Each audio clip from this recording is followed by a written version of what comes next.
Hello, everyone. My name is Mashil Tash. I am the professor of international politics and director of security studies at SETA Foundation in Ankara, Turkey. Welcome to our new book talk series. In this series, we invite scholars from different fields, mainly international security studies.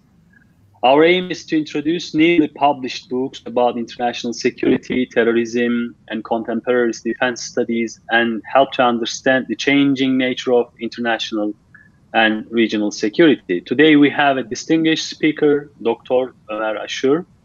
He has an excellent academic background and great think tank experience. I would like to talk about his biography. Dr. Aşur is an associate professor of security and military studies and the founding chair of the critical security studies program at Doha Institute for Graduate Studies. He is the author of How ISIS Fights. This is what we are going to speak today. Military tactics in Iraq, Syria, Libya, and Egypt, and de-radicalization of jihadists transforming armed Islamist movements, as well as the editor of Bullets to Ballots, collective de-radicalization of armed movements, which will be published by Edinburgh University in 2021 August. Ömer, welcome. Thank you very much, Murat. Always a pleasure to be with you guys, and congratulations on the new platforms, new achievements. SETA is always leading the field in the region on issues of security and military and strategic studies. Thank you. Ömer, first of all, of course, congratulations for your new book. It's common to speak about the rise and fall of ISIS. There are, of course, many drivers behind its rise and many factors behind its failure. Many studies have been focused on different dynamics of ISIS, including its governance model, ideology, so to speak, state structure, and so on, but not too much study focused on ISIS warfare tactics. You especially focus on this important dimension of ISIS by taking into consideration four important cases: Libya, Egypt, Syria, and Iraq. I would like to raise the first question. Could you explain the main argument of the book and how it will contribute to the current literature on ISIS? Why this book is an important contribution to the studies about ISIS, Ömer? So basically, this is a book about military adaptation and innovation by an armed non-state actor, but a very extreme armed non-state actor. And what I was really trying to understand is how a widely hated, massively outnumbered, ludicrously outgunned organization managed to occupy over 120 cities, towns, and villages from Marawi in southern Philippines all the way to Sabrata in western Libya. And it managed to, after controlling, it managed to fight and survive for years against overwhelming odds, including a coalition, an international coalition of over 77 states, and four major intergovernmental organizations, tens of armed non-state actors. When I put the whole lot together, about 22 ISIS in the four countries engaged armed units from 22 armies, 22 state armies, and over 80 armed non-state actors, including coalition of militias like the SDF, the Syrian Democratic Forces, Hezbollah, the Popular Mobilization Units, the Hashd al-Shabi in Iraq, and so on and so forth. So how an organization that basically does not fit in the literature traditional explanations of how an insurgency could succeed and survive, doesn't have the popular support, doesn't have the external support, doesn't have the state sponsorship, doesn't even have a good strategy, or doesn't have a rugged geography to fight in, like support of mountains or jungles, lacks all that, and it's an umbrella organization, and then pull one upset after the one military upset after the other, mainly in urban warfare, and rises after a complete destruction, basically, almost complete destruction in 2010, rises from that, and in 4 years takes over the second largest city in Mosul, in Iraq, as in the case of Mosul, and expands. And what I was arguing really very briefly is that it boils down to the tactical and operational level. And to demonstrate that, I was using a sample of about 17 urban battles. So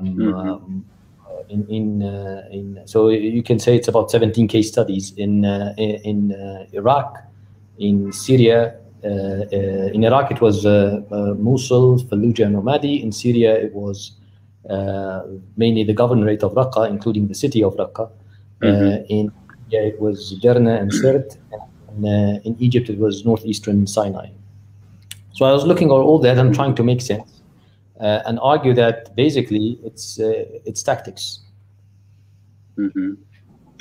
Okay, I think you are not focusing on ideology of ISIS on your book. I know that, but do you think that is there any correlation between the ideology of ISIS and its war tactics in Syria, in Iraq, or Egypt? Yes, there are correlations, but let me first explain like how what I meant by the categories of tactics. I was trying to say that there are about 15 categories of tactics that I explained them in detail in the book. And tactics is like a bigger, let's say, framing of techniques and procedures. Procedures here is used a bit flexibly because it's more like modus operandi, more ways to do things as opposed to procedures as we find them in institutions.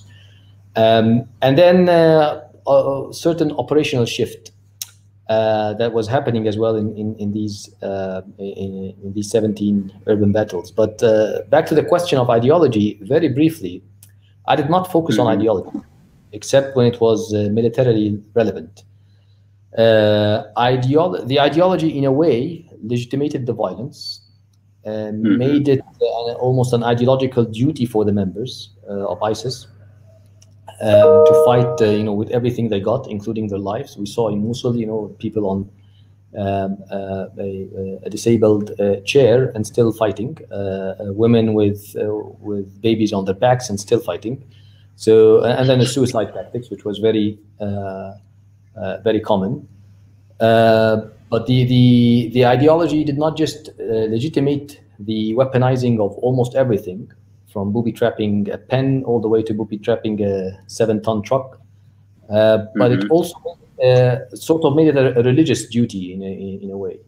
So there was the incentivization of fighting was very strong on one. So that was categorized in one variable, the moral force, like the will to fight. Clausewitz, to use a Clausewitzian term, the moral force, the host, psychological variables and assets that makes the soldier or the fighter willing to fight. So that's on one. That's part of how the ideology was militarily relevant.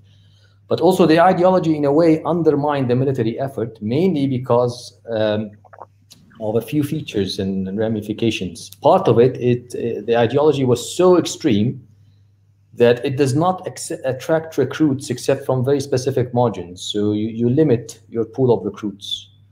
It also, when you implement the ideology, you create lots of enemies because it's harsh. The implementation of the ideology was very harsh. Also, the ideology does not tolerate hair-thin differences. So, the ISIS fought against organizations that were not very far from it, like Al-Qaeda. Ideological differences are very slim. This created, more puzzle for me, really, because I was trying to understand. So how this organization survived that far while making enemies with almost everyone else, including organizations with hair-thin differences. So that was the ideological, and also I talked a little bit about ideology in terms of where to put this organization. Is it what kind of ideological beast are we talking about?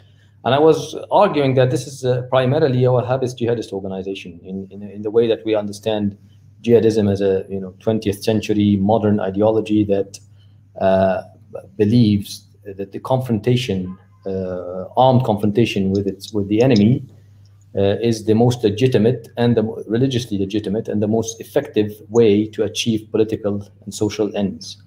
And Wahhabist, in a way, that the inspiration of the organizations comes from the teachings of Muhammad ibn Abdul Wahhab, many of his teachings, many of his writings. So in a way, I placed it in that ideological slim category within the largest spectrum of ideologies. And it uses takfirism a lot, like takfirist language a lot, like accusations of disbelief and so on. But I didn't categorize it as purely takfirist organization for specific reasons, and these were debates inside the organization. Led even to some internal executions, when people adopted, purely takfirist stances. So I was looking. So this is the ideological dimension that I was looking. But the book was mainly about explaining the combat and the military effectiveness of an insurgent umbrella organization that really defies the traditional explanations that we have in the literature. And I went narrow and deep, in a way. I narrowed it down to the military dimension and went as deep as I could to the town and even the neighborhood level. Mm-hmm. So, as part of this question, I would like to also ask about motivation as part of ideology. I mean the motivation. There are many foreign fighters within the ISIS structure, but I think the more motivation is important in applying different categories of war tactics. How do you think about motivation, war motivation, is important in different combat environment, different conflict landscape, and different actually enemy? Because ISIS fought against different type of enemies. I mean, so to speak, enemies in the eyes of ISIS. How do you think this motivation is a mixed motivation is so important in using these tactics? It was, I think, it was extremely important. But what I was arguing is that it was not unique. In a sense, the organization, there were other forces fighting against it who were very motivated, willing to die as well. And we are talking about both state and non-state forces. So for example, rival organizations, jihadists or non-jihadists, were willing to fight it as hard as possible. Also, state forces, like for example, the institution of the CTS in Iraq, the counterterrorism services, were very motivated to fight it for very different they had very different reasons for that. Yes. But the organization was not the only, let's say, motivated group on the ground. The reasons it helped a lot in enhancing its fighting capabilities and in having suicide bombers, in shifting even battles. Like I talked about the type of fighters that they had and how they impacted the battle outcome. So in the case of the Battle of Mosul, one of the in 2014. ISIS was about to lose Mosul in 2014 in the attack. There was a counteroffensive, and it was it was a 6-day fight from 4th of June to the 10th of June, and on the 3rd day it looked bad for ISIS. And then there was a change in the battle outcome, mainly because of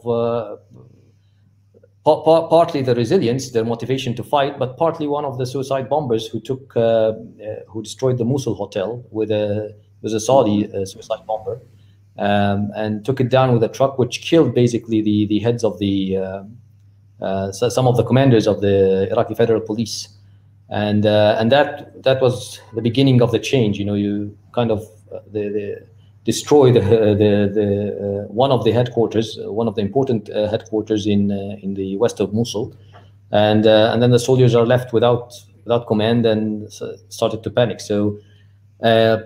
So yes, it had an impact. It was not the only. It was not the only player who is very motivated to fight on the ground.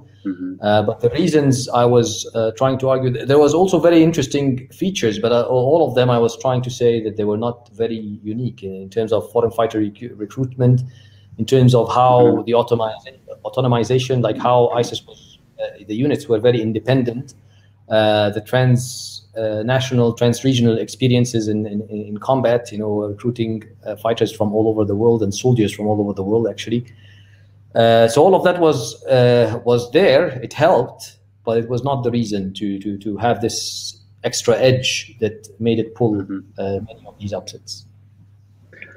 In your book, you mentioned that a mixture of conventional military tactics and guerrilla and terrorism strategies has paved the way for the success of ISIS expansion. What other factors should have been effective in combat success of ISIS, you think? So, one of the main factors is the resilience of the organization. It was, remember in 2010, the predecessor of ISIS, ISI, the Islamic State in Iraq, was almost destroyed. I think it was Ray Odierno, the general, the commander, the US commander in Iraq, who declared that 42 of the most senior of the organization's commanders, out of 42, there was about 36, if I remember correctly, were either killed or captured. So we're looking at an organization that is about to be destroyed in 2010. 4 years later, as I said, took over the second largest city in Iraq. They were kind of rising from the ashes. When they took Mosul, the minimum estimate was that they were fighting about 10 to 1. So for every ISIS fighter, there was at least 10 Iraqi soldiers. If you took the maximum estimates for this battle, the maximum manpower ratio, it would exceed 50 to 1. So basically, we're talking about a battalion-sized formation that attacked Mosul, and it was fighting against two divisions, Federal Iraqi Police Division and Iraqi Army Division. So, and it was not one-off. That was repeated earlier in Fallujah. They were still outnumbered, but they managed to form a coalition of 6 other insurgent organizations and take it over in January 2014. And then in 2015, in May 2015, they took over Ramadi under the strikes of the coalition. And then, in other parts of in Raqqa, in parts of Derna, in Sirt, and even in Sheikh Zwayd for a brief period, they took it, and then they were able to. The army, the Egyptian army, was able to take it back. So these were all tactical to operational successes. There was no strategic success in the sense they could not hold any of these towns and cities. But the way they fought there was quite innovative. I tried to dissect the tactics, and really the level of innovations there was relatively high. The level of operational art was also quite high, and I tried to focus on the meso level, on the on the organization level as a unit of analysis. Showing what I called, as I mentioned, not so unique features of ISIS combat performance. It had some features that were very helpful in its combat performance, but they were not that unique. Moral force, unit cohesion, what I called autonomization, the independence of its very, very small units. They can operate without being part of a structure, without being so very modular in a sense. This trans-regional combat experience, flexible hierarchies, specialization focus. They are very focused on specialization in very, very detailed issues. And then but all of this, sorry, I showed that other armed non-state actors had some of it, if not all of it. So they were not really the features that made the difference between them and others. So I went a bit deeper on what is more unique, which was mainly the innovations at a tactical level. about 15 categories of them. And then I go through them in detail, and then also analyze a bit of the operational level. So when ISIS enters a state, a new state, and most of its members and fighters are not from that state, what do they do then? When they operate at a town level or a city level, how do they operate? And then when they try to take over a town, sometimes unplanned, like the case of Mosul, it was not planned to take over the whole city, just parts of just certain neighborhoods.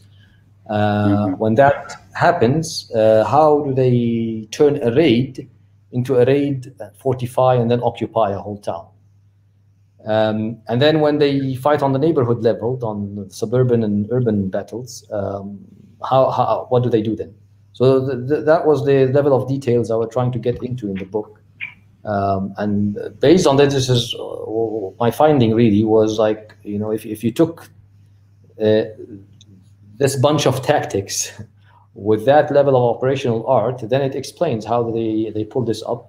And maybe this is the conclusion, but I was saying this is exportable. This is not unique to an ideology or an organization. This is just like Sun Tzu's Art of War was exportable across millennia, or more than a millennia. Then this stuff is could be exportable, and this is the worrying point.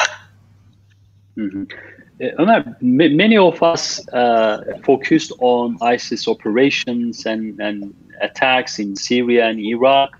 We mainly focus on these two countries, but of course, in your book, you have also touched upon Egypt and Libya. What are the differences between these countries in terms of ISIS tactics? Yes, there are some differences, significant ones. But first, most of the 15 categories, let's say, so most meaning more than 7 or 8, were pretty much employed in all 4 countries that I talked to and elsewhere. We saw some of them recently in places as far away as Mozambique, northern Mozambique. And what we can see in terms of differences between the 4 countries are, 1, the quantity of the categories of tactics used, and 2, the quality. So in Mosul, 2016, 2017 specifically, you saw the top game. That was the elite game, of ISIS units, or IS units at that time. Then you saw a similar game in Raqqa. We saw also very high level in 2017. Then similar tactics and techniques, but of lower qualities and lesser quantities, were implemented in places like Sirt and Derna, and also in Sheikh. So that's in terms of the levels of quality and quantity. In terms of sometimes the documentations of the operations, there were relatively low documentations, if you wish, in places like I found that the units or the provinces of ISIS in Syria do not document as meticulous as the one in Egypt, for example, the Sinai province, which documents almost everything it does, and publicize it in a way, part for propaganda, but also part to show that the counter propaganda of the Egyptian army is not very accurate. One of the comparisons I used in the book was that there was over 160 videos or photographic reports of suicide vehicle-borne IEDs issued during the Battle of Mosul, but less than 30 of these during the Battle of Raqqa in 2017. And there were definitely more than 30 suicide vehicle-borne IEDs operation in Raqqa. There was definitely more than that, but they just documented and showed 30 of them. So there is also in terms of strategic command on the tactical and operational level, it's a bit decentralized. So decentralized as on, let's say, neighborhood level, not just town level. Sometimes it's neighborhood level. And there's a difference clearly in resources in terms of the countries and regions. With clearly the most of the resources were concentrated in Iraq, and then lesser elsewhere. Now, I think we can talk about three important periods in the short history of ISIS, of course, after the Arab Spring. So the first period is mainly about the pre-state, era, in terms of growing number of ISIS fighters and the extensions of its territorial control over Syria and Iraq. And second era, of course, protestate or caliphatic era, if you like this word, and of course, end of the caliphate. So, as far as I can remember, Stephen Walt described ISIS as a revolutionary state. So, do you see any transformation in the short history of ISIS in terms of its war tactics? Because its proto-state, I think, structure provide it a very different strategic maneuver, and its territorial order also provided ISIS a different type of strategic flexibility against its adversaries. How do you think about this kind of transformation in a very short time of history? Definitely, that's a lot in one question, but definitely these strategic shifts were one of the reasons for its survival. Basically, the organization operates as follows. If it's losing resources and men and about to collapse, it stays within an urban terrorism strategy, meaning attacking soft targets, operating secretly, small groups, and it's very good at doing that. In 2010, there was like I think 2008, there was a specific decision from the so-called Minister of Defense back then, Abu Hamza Muhajir, was saying that that's it, we are disbanding sniper units, guerrilla formations, and focusing only on IED tactics. And the specialization went as focusing on separating the units of manufacturing different parts of the IED. So it went that far. So it was a very clear shift in strategy with tactical and operational implications almost immediately. And then let's say we gain more resources, then we upgrade to a guerrilla strategy. So which is now, I think in Iraq, for example, that's the status still, terrorism and guerrilla strategy. The guerrilla strategy has also some of the unique features, like one of it is the temporary control of territory. So don't take the territory or the town or the neighborhood or the village and hold it. Just take it for a while, gather resources, eliminate informants, attack the police stations, take whatever funds, guns, resources useful for combat, and then withdraw after. Do your propaganda for recruitment, make sure that everybody sees this, and then disappear to avoid any losses. So that was and they published actually the modus operandi for this, how to do this in four articles in the Naba. And then if you gather more resources, then you go for the conventional warfare dimension, or hold territory, declare a state. Actually, they declare a state regardless. Even if there are small secret cells, they still declare. There's this obsession with statehood, if you wish. So that on one, and then you shift when you lose territory. You upshift and you downshift. So if you lose territory, then you downshift to guerrilla. If you lose the guerrilla capacities, then you downshift to terrorism.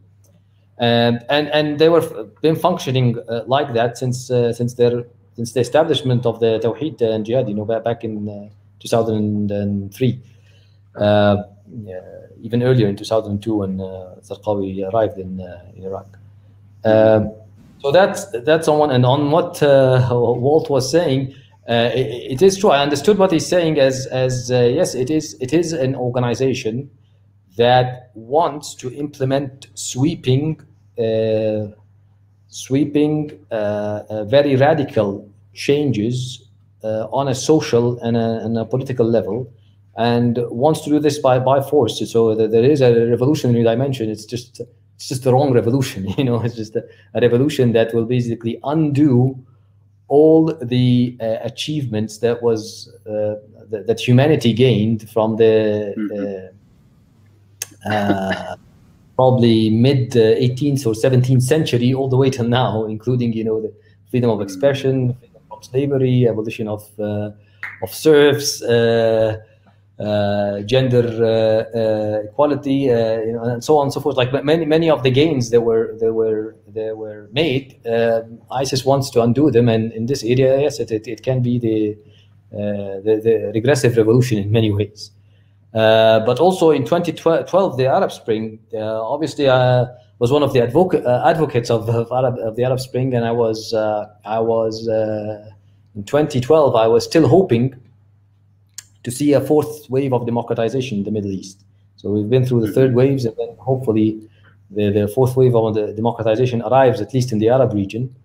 It didn't, but also I was hoping to see a second wave of collective de-radicalization, which the first wave happened in the second half of the 20th century, and especially in the 90s and early 2000s. And then I was hoping to see a second wave of such de-radicalization, meaning abandoning violence as a tool for achieving political ends, and more or less keeping the competition and the rivalries and the animosities even within a constitutional framework, for political parties, media campaigns, and so on, and get the weapons and the IEDs and the guns out of the power struggle competition. So I was hoping to see some of that, but then I saw in 2012 some of the tactics employed primarily by Jabhat al-Nusra back then in Aleppo, and the tactic employed basically made them take over a position, an urban position, well guarded, heavily fortified.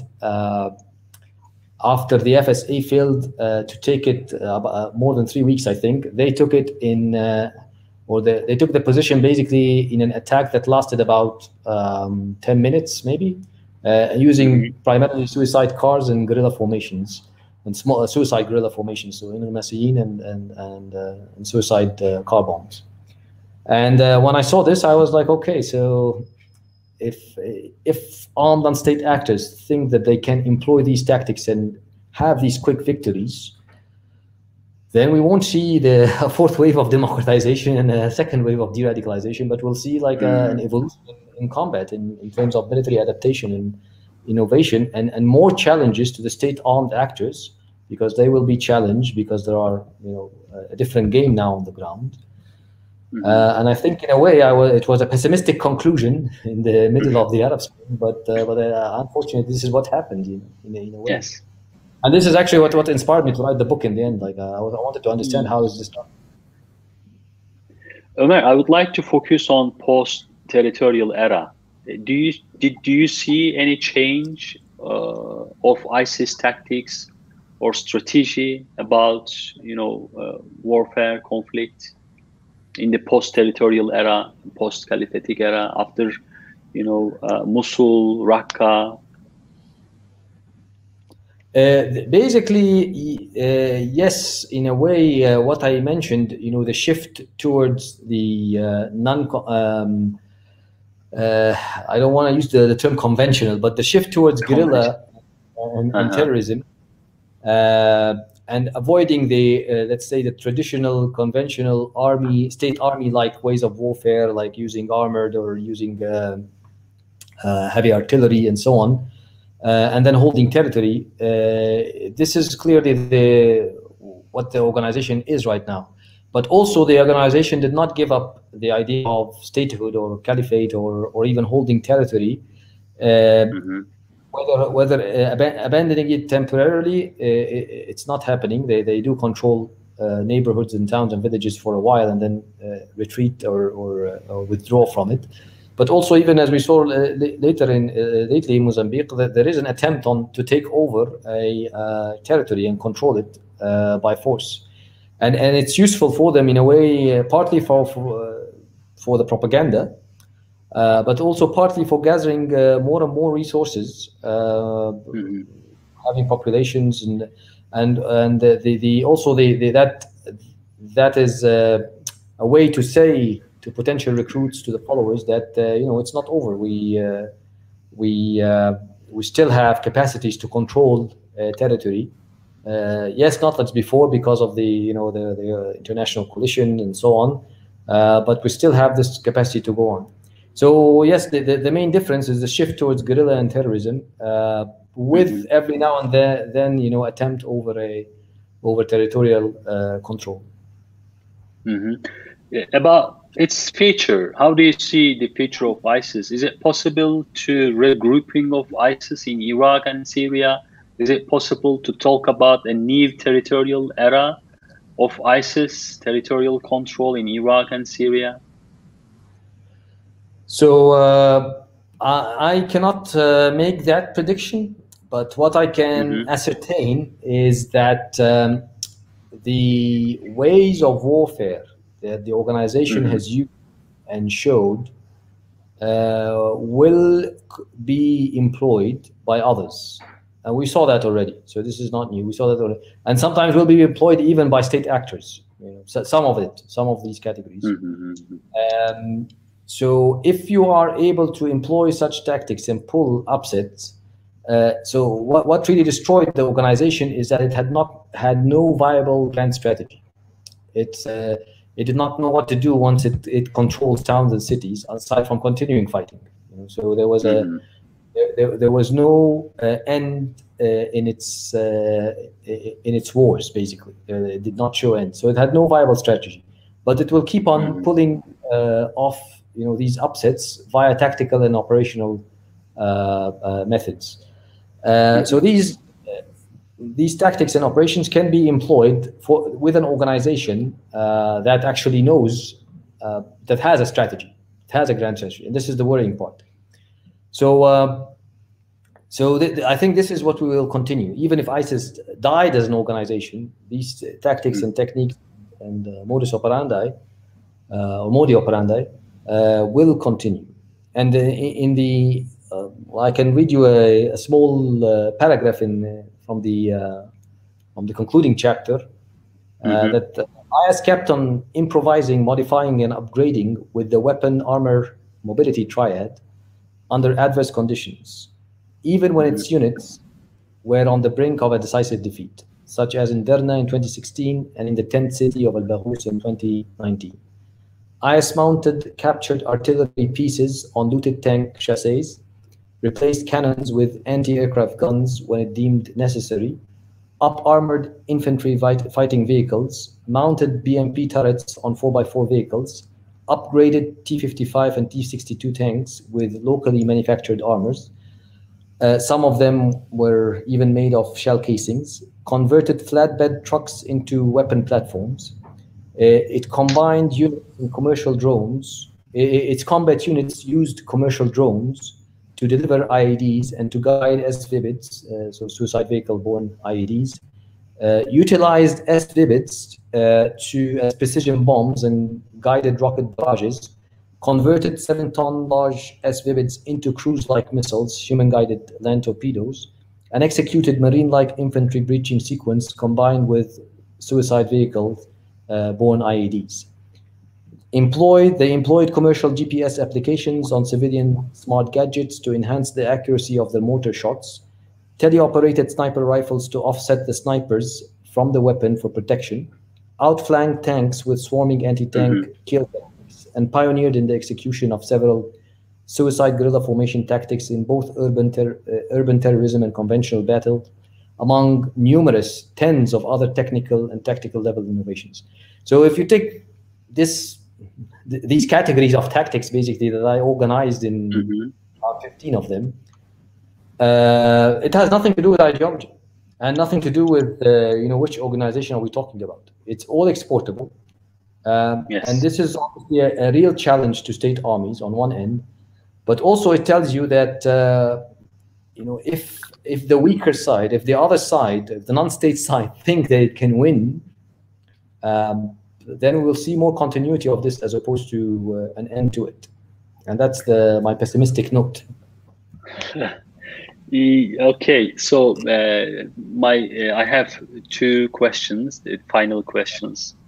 I don't like to talk about the numbers, but do we have any number about the and loss of ISIS in all these combats? It's all estimates. There are high-end and low-end estimates, but some of the estimates reach like 50,000, over 50,000. Yeah. At one point in 2017, the organization was losing. The losses were basically on daily basis, like I think 45 killed per day for about years. So it was losing a lot, and one estimate was about 45,000, but this is back in 2017. You know. So again, like 45, it's like, you know, some state armies cannot take these losses. You know, like quite a few state armies actually cannot take these losses.